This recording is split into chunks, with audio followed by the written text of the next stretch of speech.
Hi and welcome to the best thing you watch. You got Chris from Movies and Munchies, myself Ruben from the Ruby Tuesday. We are back with another best thing we watched this week.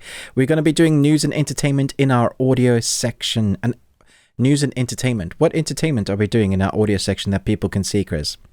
Song and dance, maybe. But they won't be able to see it. They'll be able to hear it, maybe. Well, this is true. Yeah. So mostly song, not so much dance. Or maybe we should just do dance. They'll be able to hear the jiggle. Oh, that's so attractive. Yeah. Yes, it is. Welcome to the crazy world of the best thing we watch. We've got I'm gonna turn off whatever that noise is. Ruben's got something growing in his studio there. It's just like so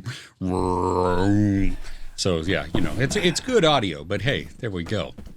Yeah. And he's back. Oh, almost. He lost something. I don't know. He lost himself or lost his headphones, and there we go. Oh, he dropped a card, so we're good to go. Oh, no, I'm just entertaining myself and you and everybody else. Right. Well, probably I was not like, everybody what is else, happening? Okay. Oh, my gosh. Okay. What was I saying? I don't know. You were We're listening. welcoming everybody. Great. Okay. Yeah. Welcome. Feel welcome to the chaos that is the best thing you watched this week. We got a lot of poo. For me, this week was poo. But I do have some good things to talk about. I watched a lot, so I'm pretty zonked, to be honest. There's a lot of series, like lots of episodes. But there was some genuinely good stuff that I'm just like excited to talk about, which is great.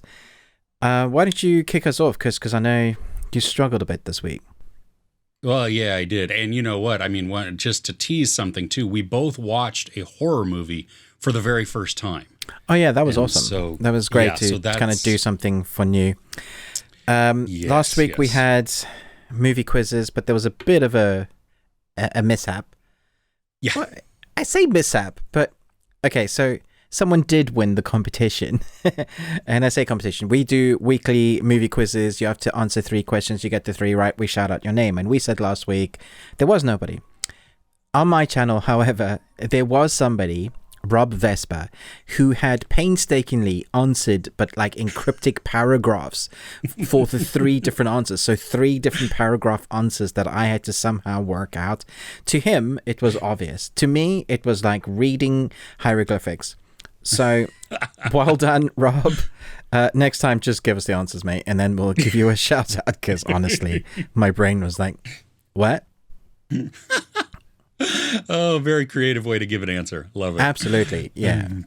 Anyway, so to this week's answers, yes. Okay, so Nostromo was the closest. He got 2 out of the 3, and that was the only one who really got any of them on mine.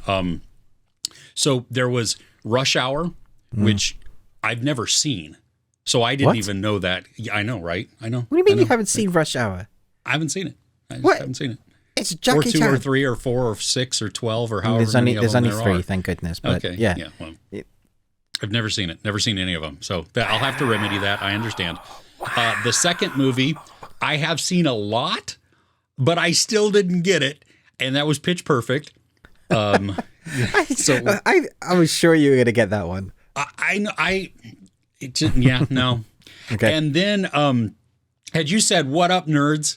then I would have gotten it. But, you know, Turd Burgers, it didn't resonate. Anyway, that's okay. Stumped me there. The last one I did get, and that was Snatch, about the Jacobs. So that's a great quote. I love it. It really is. Oh, gosh, yeah. So, yes, congratulations to Nostromo. But, Ruben, stump us again. Come on, all right. Bring out. This week, here are the first few words, and then I will give you the full quote if needs be. Okay. Army of bloodthirsty Vikings. I've got a feeling you like this movie. I probably do. Okay. Well, the problem is you can't fight off an army of bloodthirsty Vikings with a Shanai. It's illogical. I don't know. Okay, Shenai. A Shanai? Shanai? Yeah. Okay. Sure. I'll read it again. Well, the problem is you can't fight off an army of bloodthirsty Vikings with a Shanai. It's illogical. So that would have stumped me, because I didn't I love the film. I think it's a great film. The clue would be it was 2001. And it's I don't know what I watched last week. And it's a rom-com. There you go. 2001 rom-com. Oh, wow. I would not thought rom-com. No. So, okay. Yeah. Okay. Second one. Cinder fucking Rella.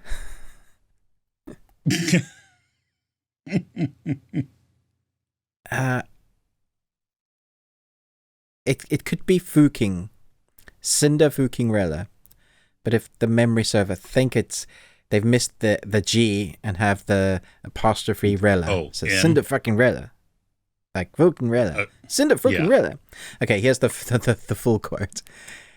You want like a name? Oh God, the pressure of a name. I got it. Cinder fucking Rella. See, I should know that one. It sounds familiar too. That is 1990. Oh wow. Also even older. A rom-com. Okay. What? All right. Quite a bit of drama in that one as well. As the okay. So the third one is not from. It's one that I found this week as I was doing a clip for and editing one of my reviews, and I thought, you know what, that's a great line. So the teaser words are "never compromise." Okay. Full quote. Never compromise, not even in the face of Armageddon. No, that's a good one too. You have absolutely stumped me. I mean, the two rom-com ones, that actually throws me off because it doesn't sound like they would come from rom-coms. Yeah, exactly. I quite like them for that reason.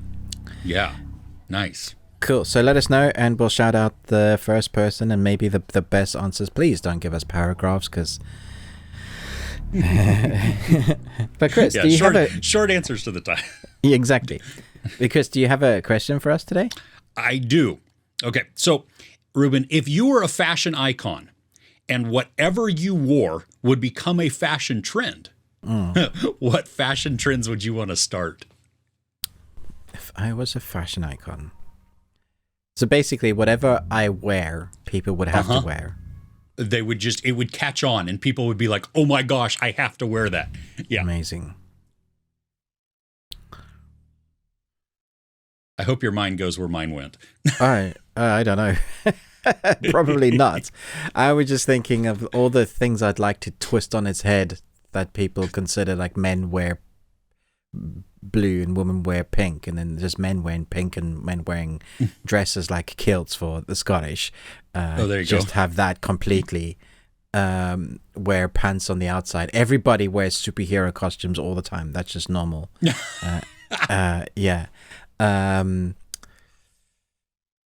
Yeah, there's so much fun if you could just make it normal for people to really express their identities. And what that would look like, I think it would be awesome.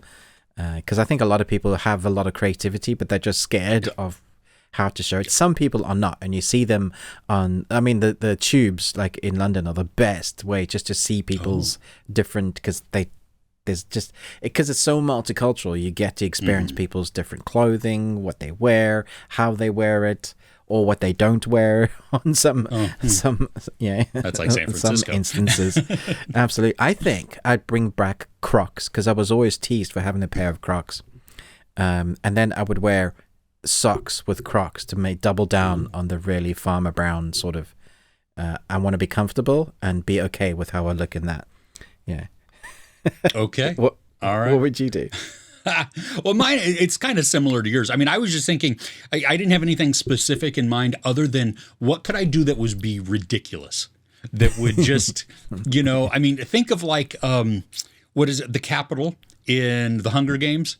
You know, how they just have some of that wild makeup and just the weird hair. I mean, it's like the 80s and the 90s, like... They had a baby on LSD, and that's that's what came out. Yeah, that's exactly it. Yeah, but I do like the idea of. I think, I mean, for me personally, like, you can wear whatever color you want, and colors go together no matter what. I mean, colors, they work. So if you like orange and I don't know, chartreuse, go for it. If you like hot pink and and I don't know, dark green, go for that. Whatever. You can rock it if you want to rock it. And also, let me just get out of a little tangent here. Stripes, solids, polka dots, waves, plaids, whatever. You can wear any pattern with any pattern because any shape is a line. A circle is just a curved line. And so if they intersect, you have crisscross patterns, you could have shape, it doesn't matter. So if you like polka dot socks and a striped shirt and then just plaid shorts, rock it. Do it. Because if you feel that it looks great, then that's fine. Who cares what anybody else thinks? Just enjoy it. I'm with you. I think you should express yourself however you want. Life is way too short. People hate everything anyway, so you might as well. Yeah. Exactly. Should we jump in? Let's dive in. Yeah. What do you got? Oh, I'm going to start off with something light. On Blu-ray, this comes out on the 17th, at least here in the UK. I don't know if it's out there ready for you. But this is what I missed at the cinema. But it has an eclectic voice cast. So if I say Dwayne Johnson, because we know that he's coming out in Black Adam pretty soon. And Dwayne Johnson and Kevin Hart. So it's the team up again. It is Super Pets. Nice. Yeah. Right so on. It's one I missed. Can I just say, this is so much better than I thought it was going to be. Is it really? I was so impressed. This is a lot of fun. What they do with the animation, I mean, it looks great. It has a really heartfelt story about finding yourself and finding friends. All of that is really good for the young kids. But then they have fun with the world they're in, just as in animation and cartoon and the hero worlds. There's often nods or lines or dialogue mentions to other Marvel characters, like and it's DC. So you'll have Superman saying, maybe I need an Iron Man suit. And you'll be like, nah. And then he carries on. And it's just poking fun, but also having fun at the world of like superheroes. There's lots of adult jokes that are in it, but it always keeps to the heart of the story, which is our super dog, Crypto, loses his powers at the beginning. Superman and the Justice League get knocked out by a pig. What are they called? A pygmy? No, not a gerbil, but a... gosh. Oh, guinea pig? Guinea pig, yeah, an evil guinea pig I love who it. was in the lab of Lex Luthor and is just besotted with Lex Luthor, of course. And there's a new type of kryptonite that gives something to pets. And that's where the story comes in. So it's all about the pets and where these castaway pets end up with the Justice League or eventually. But as you can see, we have here this pig has a power that can grow big and small. This dude squirrel shoots lightning. This turtle is super fast but can't really see anything, so bashes into everything. And the dog is strong. Nice. It's so much fun. Like if you need something to lighten your mood with the family that's absolutely clean, but definitely has the balance of both of what something like the adults will get out of it, hearing the adult joke and it flying straight over the kids, and then the kids just getting emotionally involved because there is real peril, and then the animation. You can't go wrong with getting that. And then you have the special features, like there's over an hour special features, the making of, voice casting, little out bloopers, and it's also like Easter eggs, like can you find the Easter egg in this? Really fun. Well worth it. Yeah, that's cool. Yeah, I didn't get a chance to see it either, so that's I'll have to check it out. Right on. Nice. Cool. What's on your list? The first one it's a short detective series on Netflix called Belascoran, and it takes place. It was. I hadn't seen any trailers for it or anything, but I just saw that it was a private detective type of story, and I thought, okay, well that could be fun. Maybe, I don't know. We'll see. And it's 3 episodes, 3 hour long each, so it's very short for a series. Yeah, amazing. Totally. Yeah, it takes place. Was in that late very attractive to you? You're like, only 3? I didn't even know that. I thought, okay. well, gosh, did I not get all the screeners? What's going on here? I mean, that's weird for a series or a season, to only have 3. But it takes place in late 70s Mexico City, and it's this guy who's just unhappy with his life that he has. He's an engineer. He's in a loveless marriage, and then we learn this within the first 3 minutes of the show because it sets up then how he's moving forward. And he just decides, you know what, I'm gonna do something else. And so he's inquisitive, and so he decides that he wants to take this course on becoming a private detective, and so he does. And he just, because he's inquisitive, because he's observant, and he cares, it allows him to pick up on things that people don't necessarily do. And we see police corruption in this, and it's very neo-noirish. Because you have him, not only just as the detective story and he's narrating this and everything, but we have a femme fatale episode in there. There's the mystery is good. It's decent and it's engaging, but it's not something that is like you're racking your brain. It's more of you're enjoying the mystery as it goes along because it's helping to carry the story, but you're also just watching this character journey of him as he hones his skills, develops relationships, and then gets better. The thing I loved about this is that this dude from the very get-go is not jaded. That he is a very positive character, which goes against the whole neo-noirish or even noir type of stereotype for a character like this. He doesn't have that dour outlook on life where he's just like, screw it all, everything's pointless. You normally do get that in this. That's a classic character, yeah. Exactly, yeah. He's just down on it. And this, he's serious, and he... Can you hear that? I could hear that. Yeah. That's an ice cream van that's pulled upside out. That's how loud they are. Wow. Well, in California, it's been in the low 90s this past week, which is stupid. And so the ice cream truck, I saw that going by, so that's funny. Anyway, but the series, it moves by quickly. It has an overarching story, so that as you watch episode to episode, it's building on itself.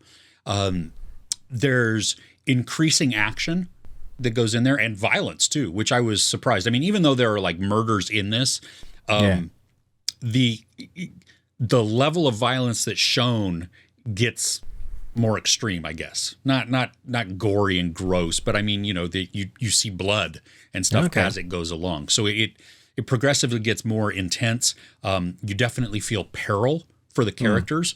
They put the characters in situations where they may not escape all the time, and so it's definitely worth checking out because it is lighthearted but serious. It balances the two really well, and and I found the character of Belascoran to be just, I was captivated by him because he's so charismatic and he's so innocent and not jaded. But not necessarily naive. He's not stupid. He's not, he's world weary, but he has street smarts for the most part.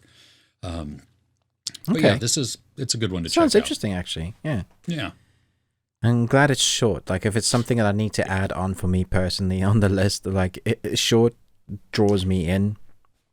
I watched a series this week called The Watchers, and it was 7 longest 45-minute episodes that I always say to myself, I wouldn't go out and say I hate this, but I hate this. There were 2 things this week from Netflix that I was like, yeah, I hate this.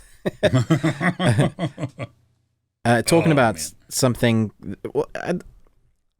I don't hate it, but I think it's a terrible film, but I also think it's a good film, which is why it's on the best thing I watched this week. I haven't had time. I haven't had time to review it yet. I don't know if I will, but let's just call this my review. And also, I think I really hate it. It's really got my mind going, what? Okay, so this is Halloween Ends. Oh my gosh. Have you had a chance to watch this yet? Yes. Okay, this is great. We could talk about this because, so on one hand, I think if this film was an individual film and not part of the franchise, I think it would be a really interesting character study of us just being dropped in, like, of stuff that's happened before.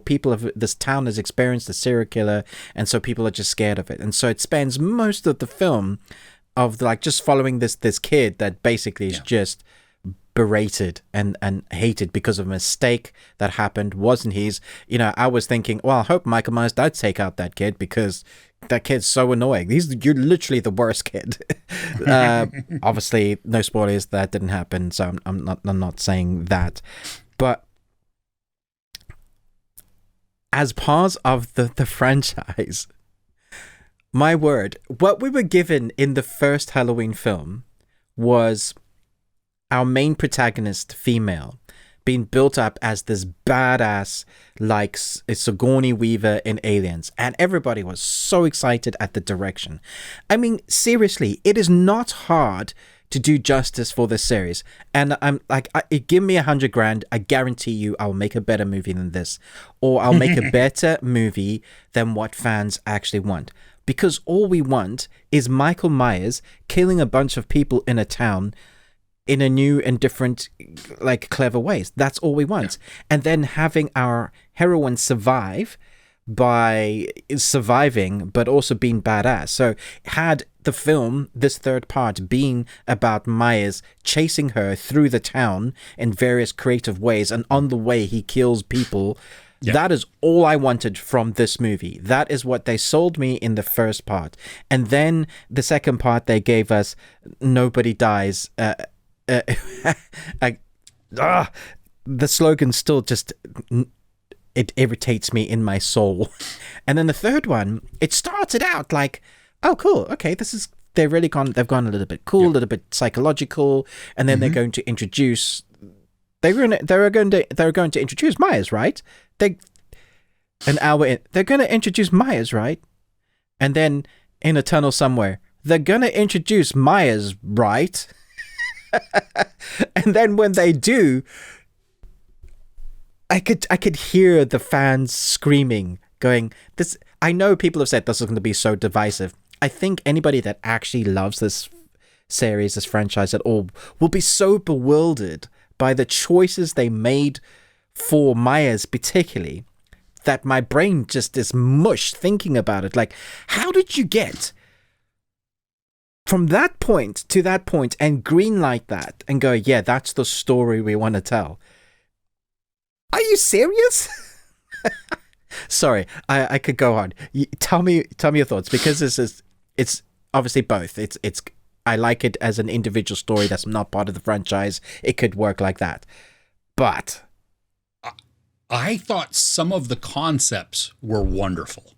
Like what you're talking about, where there are mentions of the effect that Michael Myers has had on this town, and how it has, I mean, the not evil so much, but just the sadness, that oppression that has seeped in through generations of people.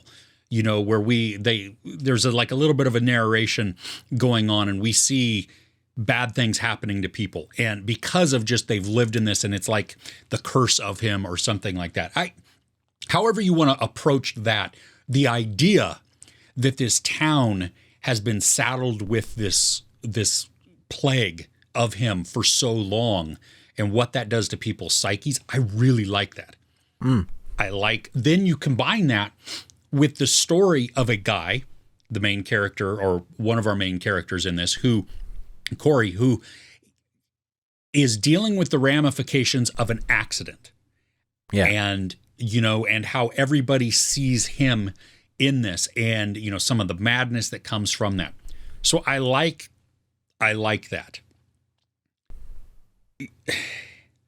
I appreciate the fact that they try to explain how Michael Myers has survived all this time. That they give an explanation for this. What was the explanation? Are we doing spoilers? Are we doing spoilers? Yeah, everybody that's wanted to see it has probably seen it. This is spoilers, guys. Okay. Spoiler warning here. By killing, Michael Myers is regenerated. We see that. Okay. So when he the body in the tunnel, and he he was shaking. I just thought he was enjoying it. Okay, so that was him. He was enjoying it, but you see him get stronger. He stands up straighter. I mean, he doesn't grow back things or anything like that. But that's also when Corey kills the doctor, and he unwraps his hand. His hand is healed.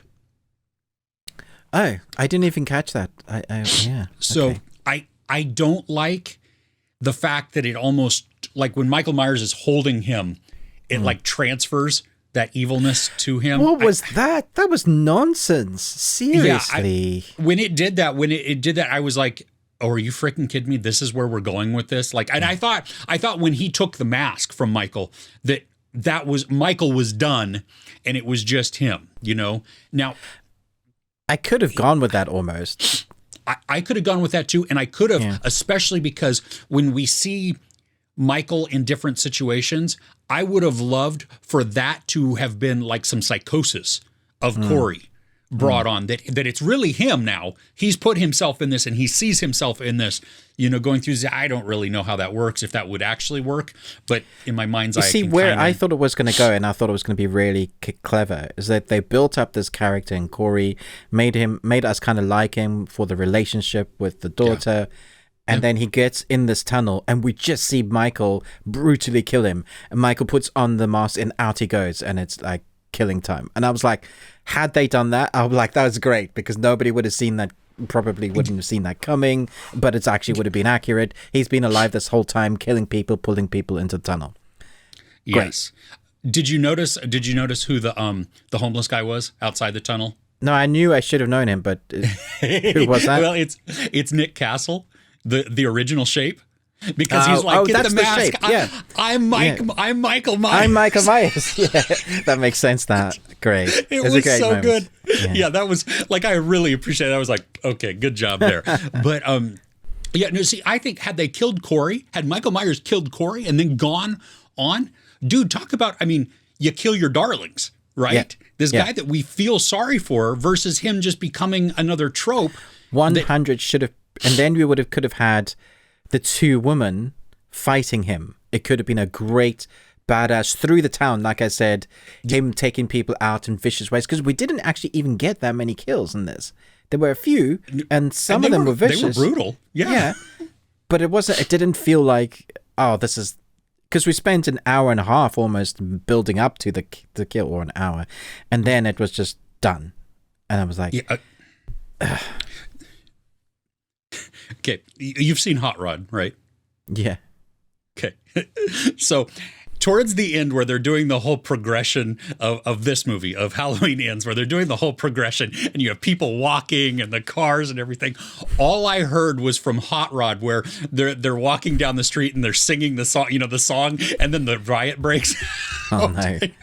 That's all I saw, because you just have these serious people walking down the street and you're like, where are all these townspeople coming from? It's just, I mean, I understand that they all want to go see that evil dies tonight and everything, but it's like, oh my gosh. I can't. I'm sad for fans. I am. Yeah. I think I like portions of Halloween Kills better than I liked. Yeah, agreed. I think the setups in the hallways and the houses, there was oh yeah, so another thing, there was nothing that made me scared in this film. There wasn't a single moment. Even in the tunnels, I was like, even when he was grabbing by the throat, there was nothing that was like, nothing. It didn't carry any of that presence at all. Yeah, it was such a bummer too. It was yeah, what a disappointment. Yeah. Okay. Something good. Can I talk about something good? Bring us back. I'm almost nervous. I'm almost nervous to talk about this because of how much the hate of this particular series has been. Oh no. Yeah. But I watched this morning, I put it on projector. I watched the final episode of Lord of the Rings of Power for the season. And seriously, my brain was just, I was like, oh, really? How did I not see that coming? Because I think I've been avoiding some of the like trailers they've been doing week by week. So if there were any spoilers in there, I don't know. Did you watch it yet? I still haven't seen past episode 2. So I know. I have avoided every trailer though. Like Great. Yeah, but I'm glad. I'm so excited for you to see it. Yeah, I'm not going to do spoilers. It was just wonderful. Like the score, is immaculate. It's brilliant. Do have it on headphones if you've got 3D audio, because what they've done with the score is immaculate. The set pieces, the costume, I really like. There's a moment at the end where certain characters meet up with each other again, and it just felt right. At the end of this first kind of season, it reminded me of an unexpected tale. It has that feeling. So like the first part of Lord of the Rings, and then I imagine season 2 is going to be about the dwarves, which is hopefully like Two Towers. So it feels like we're watching the extended edition of this first part. It felt like in bite-sized pieces, but really the episode 8 is very cleverly taking everything they've been setting up and then dropping it on us here. And I thought it was fantastic. I loved it. I was like, and the reveals, like, I guessed something that I've been guessing from the beginning, and then I was wrong, and then I was right, and then I was wrong again. I'm like, what is happening? It's so good. Love it. I'm definitely on the bandwagon of everybody is just happy with having more in the universe rather than upset that it's not exactly right like the books. Okay. I think that's a better way to look at it. Yeah. Well, and I loved the first 2 episodes. I know everybody hated it, and there's so much hate. You're right. It's you're almost nervous to say anything positive because just the wave of, but yeah. I'm glad to see that it's paid off. I know my son who's been watching it. I mean, he's like, can't wait, you know? So good. Right on. Well, I do have to carve out the time, but I guess the good part is I get to watch it all in its entirety now and just very jealous of that. I want to watch it again. Like I could probably put it on now and watch it all again back to back, and it'd be quite nice to watch it as a extended movie. Really, you know, like the trilogy. Really, I think it could go along with the watches of the Lord of the Rings extended editions. All of those make it a nice 2-day immersive event. Yeah, outstanding. Cool. Nice. So what's on your list? Well, it's something that you watched also, and I don't know how you felt about it. The first 3 episodes of this Apple TV Plus original series called Shantaram dropped this week. And it stars Charlie Hunnam, and it's based on a novel. I didn't read the novel, but it takes place in the 1980s, at least where we're at right now, Bombay. Yeah. Yeah. Excuse me. And he's a convict who escapes. Yeah. We learn this very early off. So he's on the run. He's a fugitive, and he's now in a brand new place. And there once he arrives in Bombay, a local guide kind of befriends him. At least love him. It's great, right? It's almost like a one-sided friendship, but it develops from there. It does. You know, and it's a crime drama, sort of, but it's deep. It is slow. I mean, it's patient. It's taking its time to unfold this world for us. And it feels very immersive, where we watch Charlie Hunnam's character of Lynn just experience this world that we see him begin to learn the language, customs. He even asks about the head wobble. Love that bit. They do. It's such a great, because most people know as the head bobble as the. Sorry, I'm starting your thunder. Most people know the head bobble as answering for yes to agreement, but even though it's kind of saying no, but. Well, you're right. It's a great bit because it provides so much explanation, which is insight into this culture. Which I really like, and it comes across in a natural way. It didn't come across as like them trying to explain something to us as the audience. No, you need to learn this because this is the Indian culture, and therefore you must know it. Yeah, wasn't that at all? Yeah, no. I love that we get to see a change, even though we haven't. We get little glimpses of how Charlie Hunnam's character was previous. And what led him to prison. We see a different person now, you know, and even though he has a hard edge to him, and there's still some of that former person within there, he's also struggling to be different, and he wants to, and he wants to not, like, he's this character that feels like he needs to run away and escape everything, but in order for him to stay in any one place, he's putting himself in danger. But he can help. And that was great. The conflict in that character was great. I mean, I like Charlie Hunnam. I've liked him since Sons of Anarchy and Arthur. I'm a big fan of the Arthur movie, even though I know a lot of people didn't like it. The Gore Blimey Guy Ritchie one. I think he's got good acting presence. I think it helps that he has that. But then you also have actors like I mentioned to you, Sadid, who I guess he's playing a bad guy, but he's a bad guy with honor, which I really like. I thought that was a really nice way to go with it.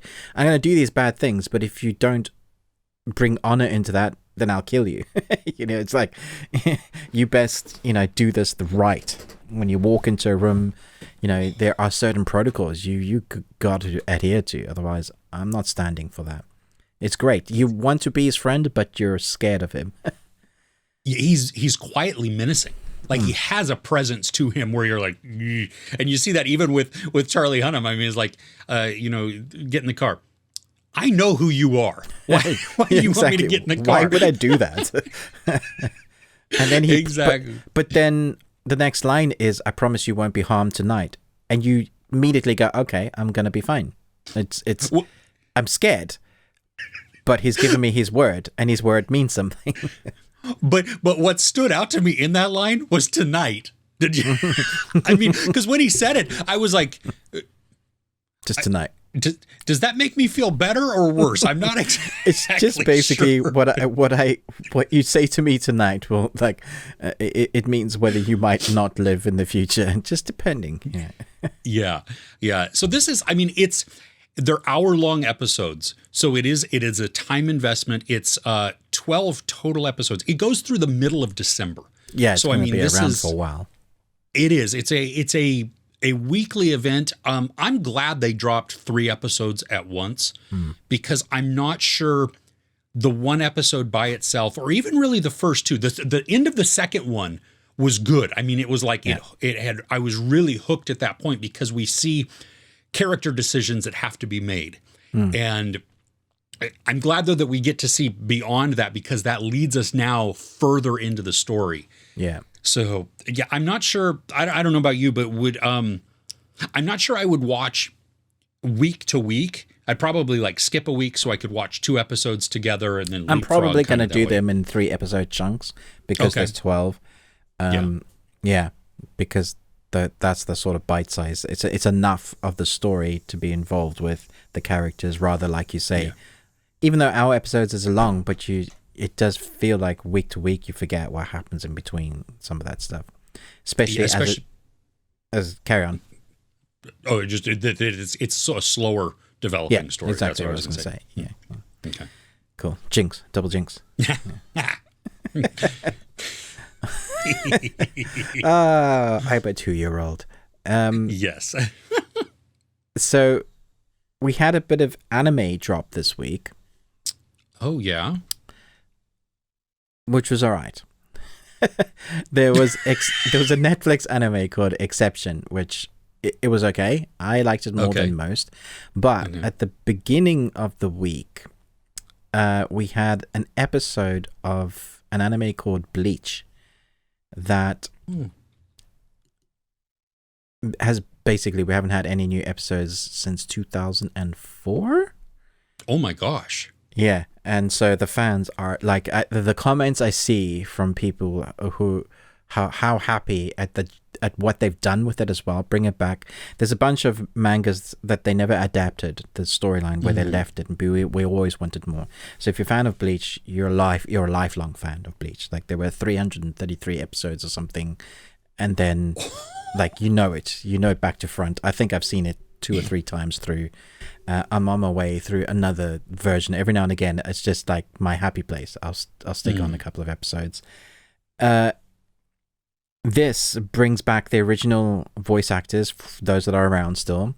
It brings back the original music and score themes that they have, and then it's taking how the characters look. But we've come a long way in our animation since then. And you can so everything that needs to be done better is done better. There's character special moves. There's one particular when a character gets a certain power. I don't know how to describe it. It's basically the next level up, like Dragon Ball Z. I've reached 9,000, but they have this weapon called a Bankai, and once you release it, and they go Bankai.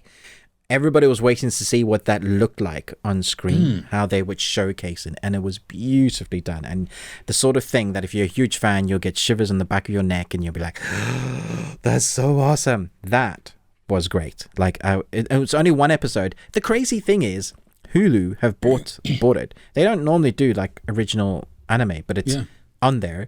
In the UK, it's on Disney. So like, I'm now watching anime on Disney, which is bonkers to me.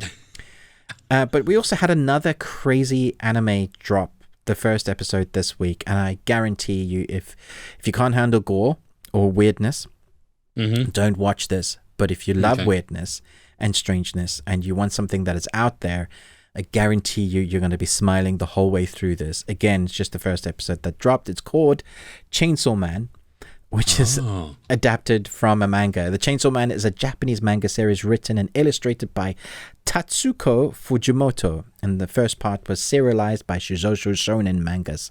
So we finally have the first episode. People have been talking about this one. I swear this was going to be a Netflix original. Somewhere along the line, it swapped hands and is now, I think, on Crunchyroll is where I saw it. Oh, okay. So you'll find it wherever it is. I don't want to spoil it, but seriously, fun. Chainsaw Man. If you've ever seen an image of Chainsaw Man, you'll know what I'm talking. Yes, exactly. Okay, yeah. For the audio, the chainsaw out the head. Yeah. Yes, I saw a still of that, and I was like, that is unique and wow. Okay. Nice. Yes. So 2 questions or 1 question. How long are each of the episodes for Bleach and Chainsaw Man? Yeah, standard anime, 25 minutes apiece. Okay. So about 22 minutes of actual anime once you get around the intros and the outros. Sure. Yeah. Okay. But a weekly release? Yep. Okay, cool. Nice. I don't have anything else on my list except for the horror movie that we watched. I don't know if you have anything else. Yes, I think I do. Okay. I'm just pulling up my... Yes, one that you should be very jealous of. Oh, shut up. And it's coming out so late for you as well. Because we get it super early. Who knows when it's going to come for us? It could be 6 months. It could be a year. And because of where it's at, like the channel that it's on, I can't even VPN to watch it. Oh no.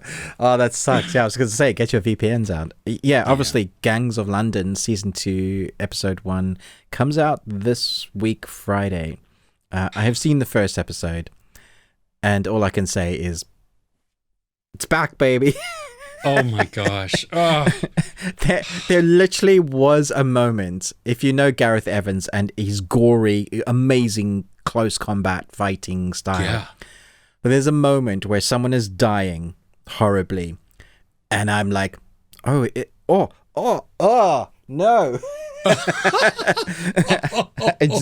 And I've seen a lot of gore this week, especially in anime and stuff. But that I was like, dang.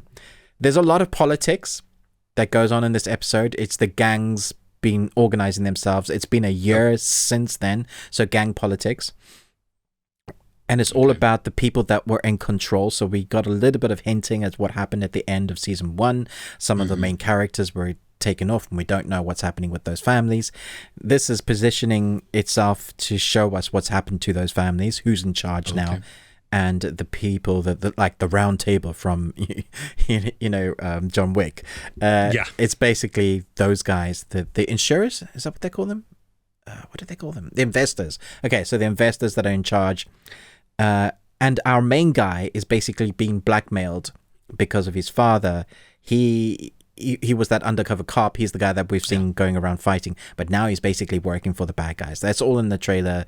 That's all kind of showcase what's happening in the first and that's how episode. That's how season 1 That's ended. how it ends. Yeah. And so we see what he's been up to and what that means for him. Dude, it's so good. Like one of the best television series on TV, hands down. That is the reason why I got AMC Plus to begin with, because I saw that it was available That was the only place I could watch it in the U.S. for the first season, and I was like, yes, okay, been wanting to see this. Totally, oh my gosh, totally worth it, man. It's just so damn good. Yeah, I'm not gonna talk about Grim Cutty. I'm not gonna talk about Evil Gru. I'm not gonna talk about the Disney Netflix Halloween movie. Yeah, no, that was. Let's talk about our movie that we watched this week. Yes, we watched a Mike Flanagan movie for the first time. Crazy that neither of us have seen it, especially because of we're love Mike Flanagan his work. fans. Yeah. So we watched Oculus. And I mean, a number of people have been recommending this for quite some time. You need to see Oculus. You need to see Oculus.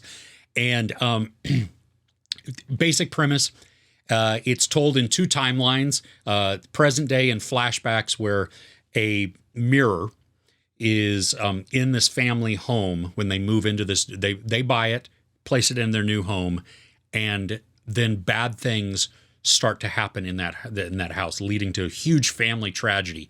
So now in the present, the children are working with the goal to destroy the mirror, but they want to prove that something is actually up with the mirror. Is that a good, without spoiling I think much? So. Yeah.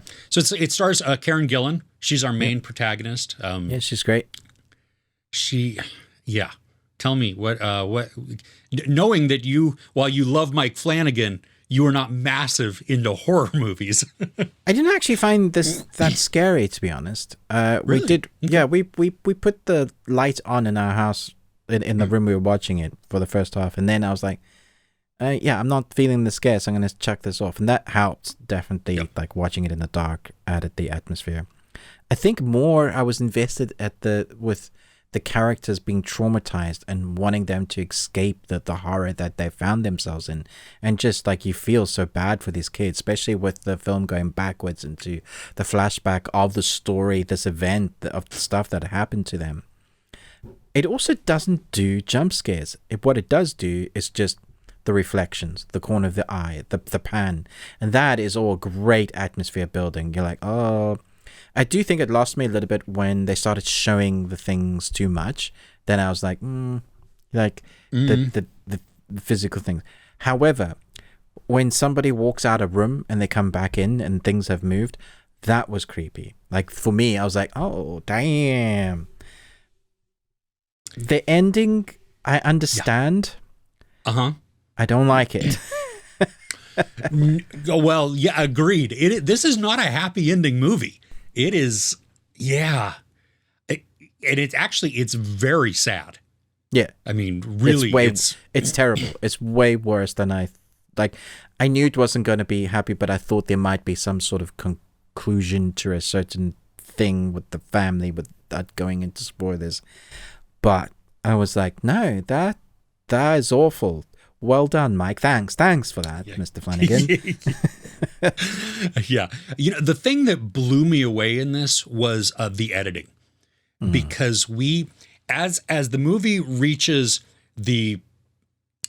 it's past the halfway mark, and as it really reaches the climax, so much visually is happening that we can't trust our eyes at any moment. That was the greatest thing about the movie, for sure.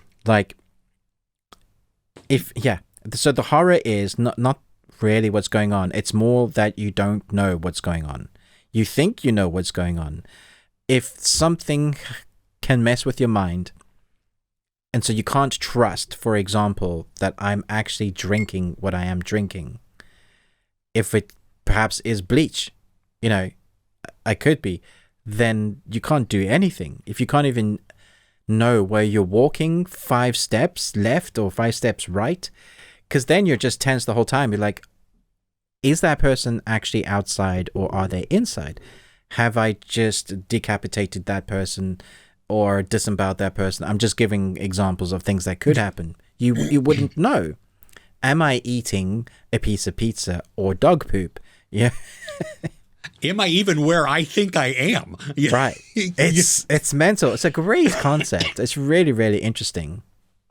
It was, and that's what really got me, because it not scary but creepy, because I was so unsettled, because every time you see something, I don't know what to trust. And so literally it could be, is this happening? Oh my gosh. Oh my God. Oh no, it's not. But oh, that isn't happening. That isn't happening, and then yes, it is.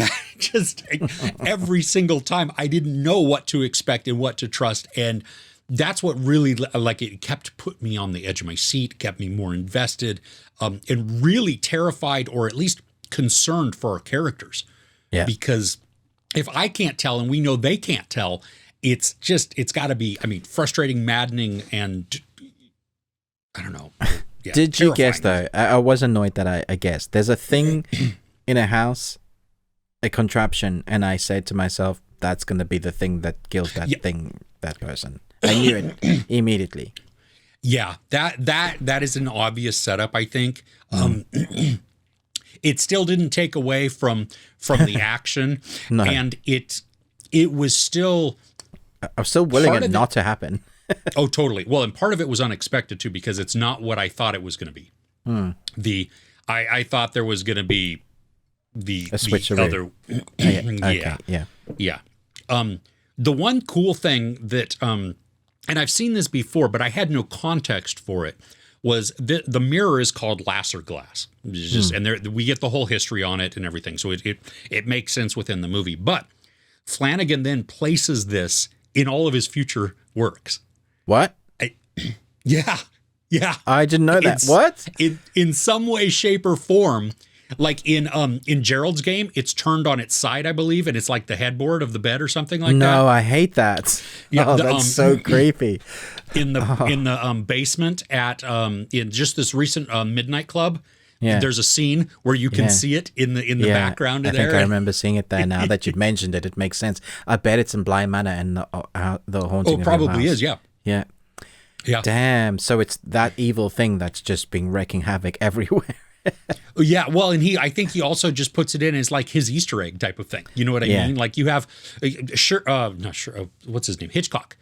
That would, that was his thing, that he would appear in his movies. Well, this is kind of Flanagan's little nod there to do that. And nice. That's a great one to have it. Yeah. Cool. I'm so glad you told me that. That's fun. Yeah, it makes me want to go back now into want to other see stuff. Them. And, and search for it. Oh my gosh. Right. So, yeah. Yeah, that was a good one. Great. Yeah, if you've never seen Oculus, it's definitely one to check out, because it is, it's engaging. It's, the pace is, it's patient and it builds, but it's, it moves, right? I didn't feel like, I wasn't bored with it. I was just like, so. I'm just going to pull off my fingernails. Dude, that was oh my gosh. Yeah, I never look at Band-Aids the same again. No. So yeah, okay. My gosh. Okay, for the audio, there's a fingernail scene and it's really horrible. Yeah. Anytime there's fingernail scenes, I think they're horrible. It's just but this one was spectacular. Absolutely. Yeah, it was captured really. Yeah. Cool. I think that's all I've got. Okay. Cool. Well, hey, let us know what in the comments. What are some of the best things that you watched this week? Have you ever seen Oculus? Did you like it? Did you hate it? What? Just your thoughts. It's valid if you hated it, but give reasons. We'd love to know. What didn't work for you in that. But the movie quote quiz. Don't forget about that. Give your guesses to that. You can always follow us on Twitter. Best We Watched. We have a Patreon opportunity at patreon.com/thebeardedones. The full audio, we will link it in the description below. If you happen to go check that out, wherever you happen to listen to podcasts, we would love it if you could rate and review us. And as always, like, share, and subscribe our individual YouTube channels. Ruben with the Ruby Tuesday, me, Chris, with Movies and Munchies. With that, we'll see you next week. Take care.